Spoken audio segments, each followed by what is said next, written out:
I honestly think Nintendo has lost its magic, and that's exactly why I'm returning the Nintendo Switch 2.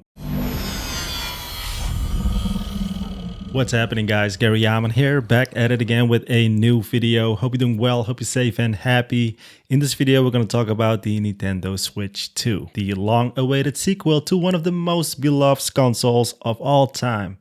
And I've been testing it for a few weeks now, and to be honest, it just didn't spark that Nintendo feeling I was hoping for. The Switch 2 officially launched in June 2025, and even during the hype leading up to the release, I never felt that excitement. It looked familiar, it sounded familiar, and when I finally got it in my hands, well, it was familiar. On paper, yes, it is an upgrade, right? So a slightly larger 7.9-inch OLED display, 1080p resolution in handheld mode up from 720p, 120Hz refresh rate, a new NVIDIA custom chipset for better graphics and performance, and a bigger, more comfortable body. So it's all good stuff, and the price is decent, not cheap, but not crazy either. The games though are still pretty expensive, and the launch lineup isn't stacked with big AAA titles yet. So I set it up anyway, installed everything, got to the home screen, and instantly felt like I was looking at a Switch 1 with a facelift. I fired up Mario Kart, and here's where the nostalgia hit, but not in a good way. Yes, it looks sharper, yes, it's smoother, and the 120Hz refresh rate is nice. The graphics pop more, but honestly, the experience was identical to the first Switch. It's like upgrading your iPhone.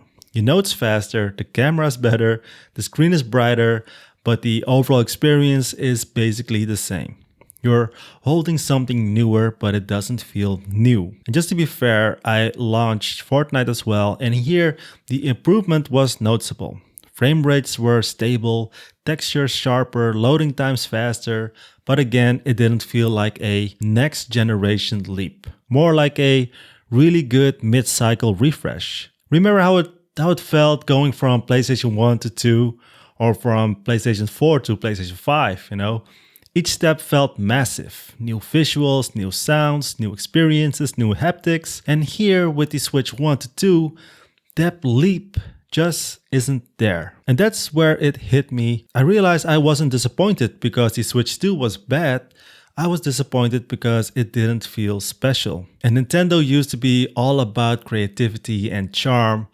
And every new console had this magic touch, this sense of wonder. But this one, it feels more like Nintendo's playing catch-up, instead of setting the tone for what gaming could be. Yes, the Switch 2 is better in every measurable way. But if you already have the original Switch and you're still enjoying it, there's really no reason to upgrade. If you're new to the Nintendo world, or if you've completely worn out your old console, then sure, go for it and you'll have a great time. You will be very happy with it. But if you're like me, someone who plays casually for the fun and nostalgia, you might find yourself wondering, where did the magic go? That's why I'm returning the Switch 2. I wanted to love it.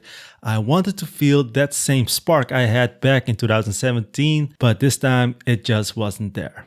Don't get me wrong, it's still a solid console, but sometimes better specs just doesn't equal a better experience. Anyways, guys, that's it for today's video. If you enjoyed it, drop a like and let me know in the comments. Do you think Nintendo lost its touch, or am I just the only one expecting too much out of it? As always, take care, stay safe, and I'll see you in the next one. Peace.